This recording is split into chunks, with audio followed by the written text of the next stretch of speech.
Destination Africa, brought to you by Standard Bank. Hello and welcome to Destination Africa with me, Alicia Seckham. Africa is undoubtedly expanding. The continent is attracting more investment, more jobs are being created, more people are being educated, and technology is certainly advancing. With that, people are pulling their money out from under their mattresses and putting it into banks. A good sign for the potential investor because it means more business. But on the other hand, the impact of regulatory developments and increasing competition could begin to reduce the number of banks in play. To take a closer look at the investment case the sector puts on the table right now, we have Sven Richter, MD of Renaissance Asset Management, Brian Richardson, MD of Wizard Cell Phone Banking, and from Lagos, Nigeria, David Adepojo, Head of Global Markets at Standard Chartered Bank. Thank you, gentlemen, for joining me this evening. Brian, let's start off with you. Africa is no longer just a curiosity. It's being seen as a source of profit. It's boasted growth on average of, 5% over a global economic crisis, and where banking sector growth is highly correlated to GDP growth, it's not hard to see the appeal that this sector boasts for investors out there. To what extent have investors been enticed into this space? I certainly think they're coming. I think we've still got some major concerns, and yes, progress has been made.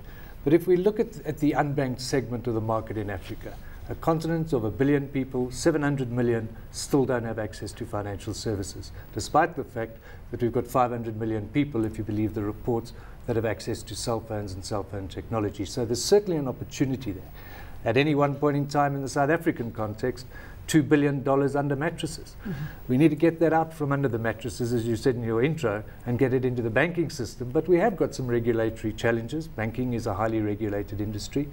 Rather than the number of banks shrinking, the number of banks maybe need to explode and increase. But it's an expensive business, setting up a bank, as I'm sure we'll discuss a little later on in the show. Absolutely. I mean, we'll go through some of those challenges. Before we do, Sven, I mean, there's the opportunity that the rising emerging middle class plays and puts on the table for investors out there. But part of the business logic is also that you've got Africa increasing its trade links with other emerging markets that are also growing, and it's raised the strategic importance of banking as a whole. Yes, it has. And I mean, in Africa, more trade is very important. It's one of the things that we need to see happening, obviously not just in sort of mineral exports, but also more finished goods.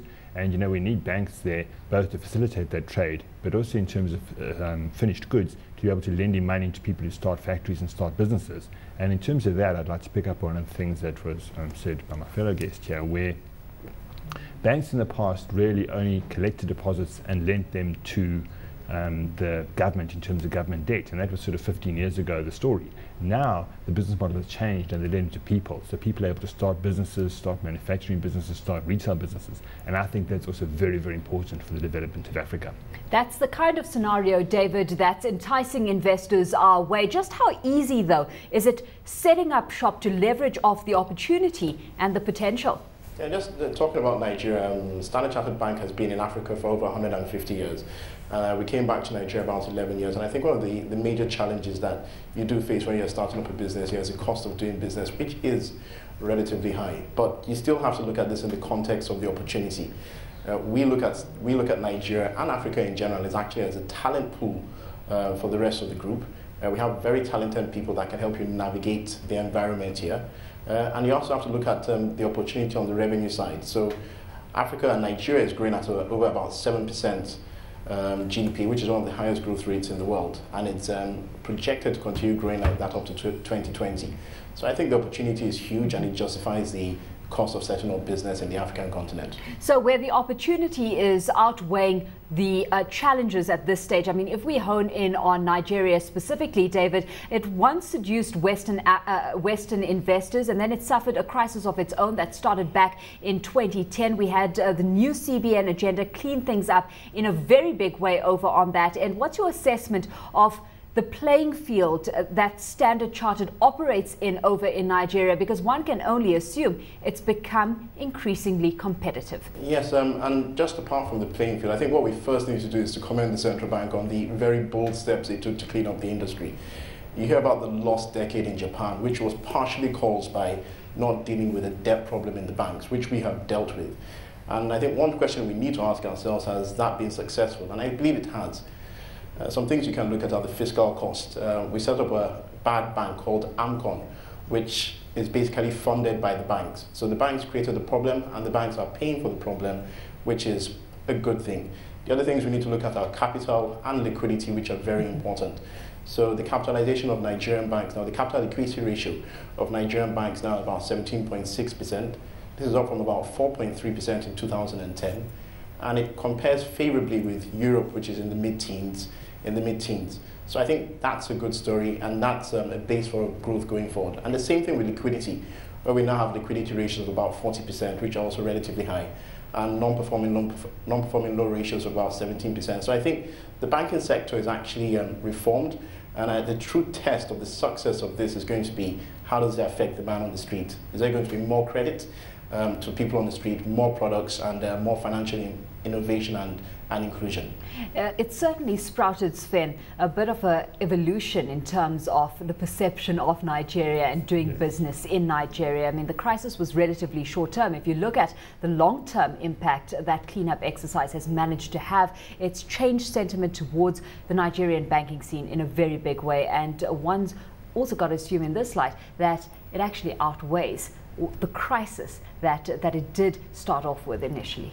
Well, yes, and I think that the crisis in Nigerian banking was necessary. You know, to me, it actually started a few years back before the actual crisis started, when the Nigerian sort of authorities realized that they also needed some banks with larger capital bases to be able to do business with some of the bigger companies in the world and facilitate the growth of Nigeria. So they passed laws which forced a whole lot of banks to merge. Then there was the easy money of 2007. Banks raised capital, and the whole focus was to go out and lend money to individuals in Nigeria, which is a good business plan, but it's a plan that obviously takes some time to put into place. And while you have fantastic, and you know, I couldn't agree more with David in terms of the skills that you have in Nigeria, but you also need to learn your business a little bit as well. So all of those things created this crisis that the banks went through. But with the money that the government has got, I mean, Nigeria is not a poor country with the oil money. And with the will that the people put in place in terms of the authorities and the bankers, I think the banks have come through this into a very good position where they're very well positioned now.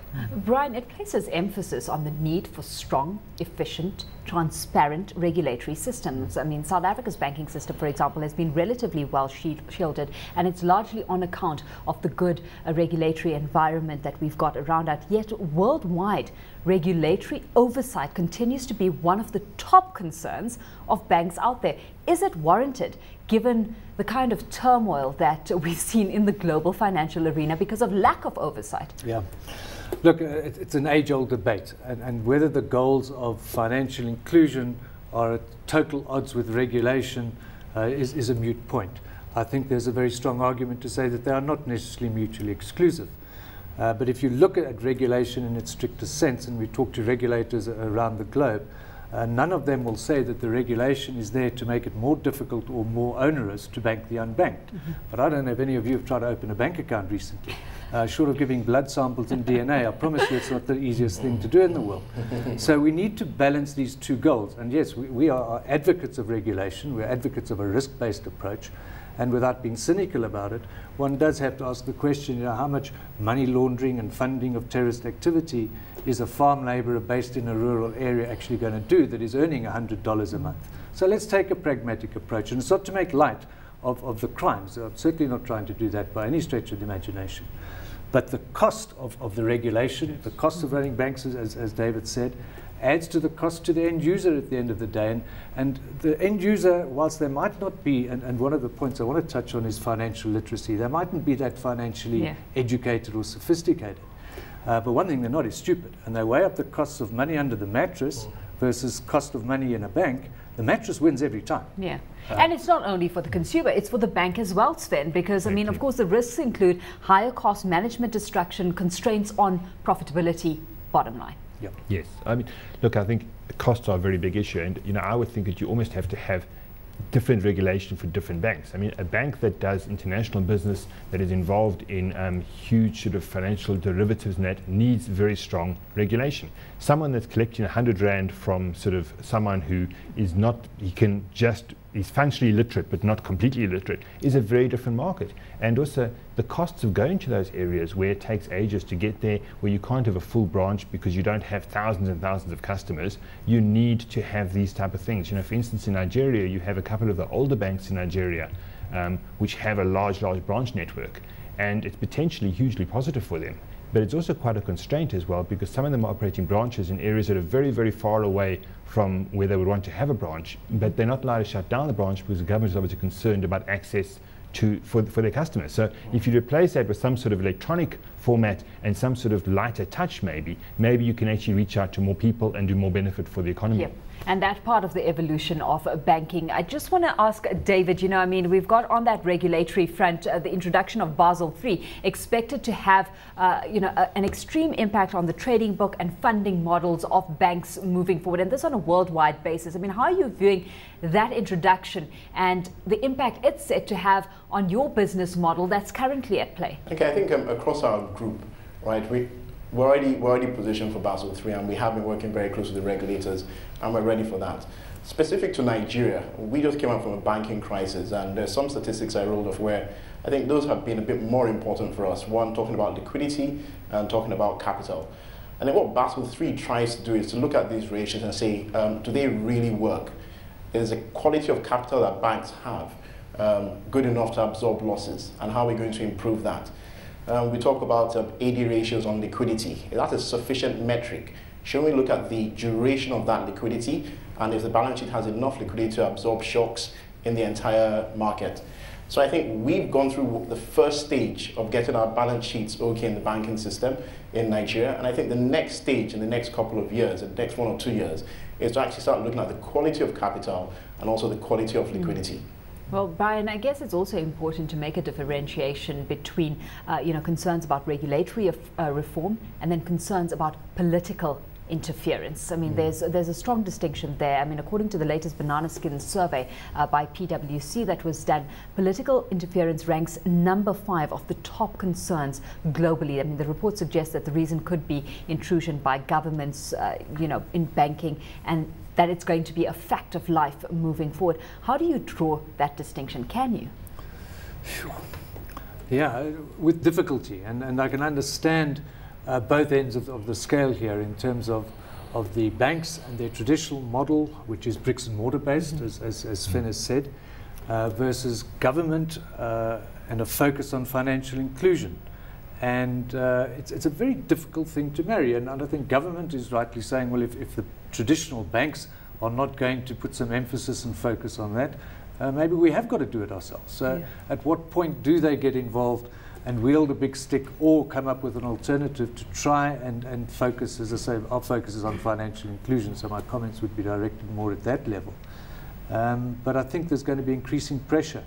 I do believe that the regulatory environment will probably get stricter rather than looser because of the crises that we've gone through. As you've said, the regulation in this particular country, they would claim, averted a crisis in the banking industry. So I do believe it's probably going to get stricter rather than looser, and we'll pick up on that a little bit and its impact. Absolutely. Well, let's hit pause on the discussion for now.